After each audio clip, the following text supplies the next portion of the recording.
Let me ask you something. Did you notice that there was an error on this thumbnail, or did it miss you? Was it even an error though? You see, over the years our brains have been programmed, and there's no real secret to financial freedom. You just have to learn how to reprogram it. Oftentimes we spend our lives worrying about trivial stuff. You're worried about the car making that funny noise again. You wonder if you'll ever get ahead, or if you're just doomed to run on this hamster wheel forever. This feeling, this constant low-grade anxiety about money, is what I call being normal. But let me tell you, normal is broke. Normal is living paycheck to paycheck. And you, my friend, were not created to be normal. You were created for something more. The dream of financial freedom isn't about owning a private jet or a mansion on a hill, not really. It's about peace. It's about having the power to say no to a boss you can't stand, or yes to a mission trip you feel called to. Society has fed us a script about how life is supposed to work, and that script is designed to keep you trapped, tired, and in debt. Your neighbor gets a brand new truck, so you start feeling like your perfectly good car isn't enough anymore. We're told that debt is just a tool, a normal part of life. They call it leverage. I call it what it is, a ball and chain. The first and biggest lie we're told is about education. We tell our kids, you have to get a degree to be successful. So they go off to the most expensive school they can get into, taking on mountains of student loan debt before they've even earned their first real paycheck. They graduate with a fancy piece of paper and $100,000 in chains, starting their adult lives so far behind they can't even see the starting line. The second lie is about your career. They tell you to climb the corporate ladder. Work hard for 40 years at the same company, be loyal, and they'll take care of you. The third lie is the myth of consumerism. It's the whisper that says you deserve a new car, the billboard that says a luxury watch will make you important. I've met people with garages full of fancy cars and closets full of expensive clothes who were so stressed out they couldn't sleep at night. Finally, there's the great retirement lie. The lie is that you can just put a little bit away in your 401k and everything will be fine. If you don't get intentional, if you don't have a written plan, you are going to work until you are physically unable to. True retirement isn't about an age, it's about a number. It's the point where your money starts working harder for you than you work for it. The first and most destructive financial sin is debt. We've been tricked into thinking it's normal, but I call it what it is, borrowing from your future. Every dollar you pay in interest is a dollar you could have been saving, investing, or giving. Imagine if your largest bill each month was gone. That's the power of being debt-free. It's like getting a raise every single month for the rest of your life. The second sin is instant gratification. We live in a world of I want it and I want it now. This inability to delay pleasure is financial poison. The third sin is the lack of a plan, specifically a budget. Most people have no idea where their money is actually going. A budget is not a straitjacket designed to keep you from having fun. It's you telling your money where to go instead of wondering where it went. The other sins follow closely. Comparing yourself to others, trying to keep up with the Joneses, is a game you will never win because the Joneses are broke. Then there's financial ignorance. We graduate high school knowing the Pythagorean theorem, but not how to balance a checkbook or what compound interest is. And finally, there's passivity. Just letting life happen to you, instead of taking command of your financial destiny. When you hear the words financial freedom, what comes to mind? For most people, it's a picture of extreme wealth. But folks, that's a Hollywood fantasy. I've met plenty of people with high incomes and lots of fancy stuff who were miserable. They were slaves to their lifestyle, working 80 hours a week to maintain an image. True financial freedom is much simpler and much more profound. It's about options. It's about having the power to make life decisions without money being the deciding factor. It means you can leave a toxic work environment because you have enough savings to carry you through. It means you can stay home with a sick child without panicking about a lost paycheck. Financial freedom is the quiet confidence that comes from knowing you are in control of your life and your future, no matter what storms may come your way. Think of it this way, you own your house, you own your cars, and most importantly, you own your time. A school teacher who is completely debt-free with a 6-month emergency fund is infinitely more free than a doctor making $500,000 a year with massive debt. The teacher has peace, the doctor has payments. Which one sounds like real freedom to you? Alright, enough talk about the problem, let's talk about the solution. This isn't magic and it isn't complicated, it's a battle plan. The first step in winning any battle is to know where you stand. You have to face the truth. I want you to get a yellow legal pad and a pen and list out every single debt you have, from the smallest credit card bill to the largest mortgage. Next, you must create a written zero-based budget. This is non-negotiable. This is the foundation of the entire plan. You sit down before the month begins and you give every single dollar of your income a job to do. Income minus outgo must equal zero. This isn't about restricting you, it's about empowering you. For the first time, you will be in complete control of your money. Once you have your budget, your mission is to live on less than you make. This is where sacrifice comes in. You might have to stop eating out for a while.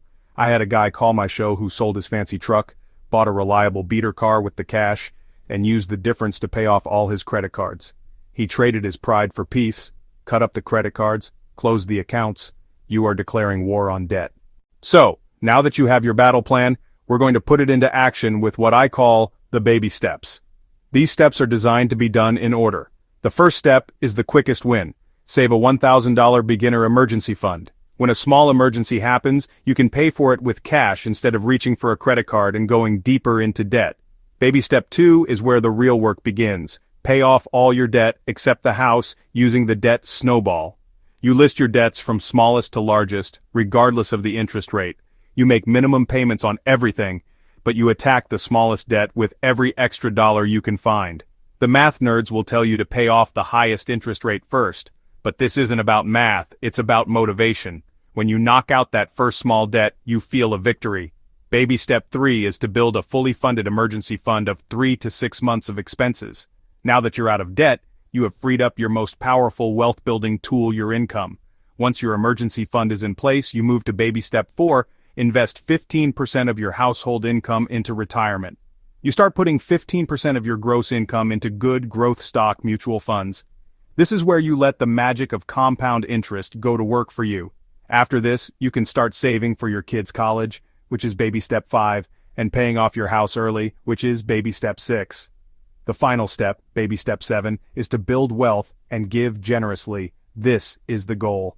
This is freedom. Once you've mastered the baby steps and you're debt-free with a solid investing plan, you can start looking at more advanced strategies. One of the biggest wealth builders is understanding how to be smart with taxes. This includes maxing out tax-advantaged retirement accounts like your 401k and Roth IRA. A Roth IRA is fantastic because you invest with after-tax money and it grows completely tax-free forever. That means when you pull it out in retirement, Uncle Sam can't touch a dime of it. Another advanced area to explore is real estate. I'm talking about buying investment properties the right way, with cash, or with a large down payment after you are already debt-free. A paid-for rental property can provide a steady stream of passive income every single month. It's a powerful way to build wealth over the long term. It takes work to be a good landlord, but the financial rewards can be incredible when done wisely and patiently. Entrepreneurship is another path many people take to build significant wealth.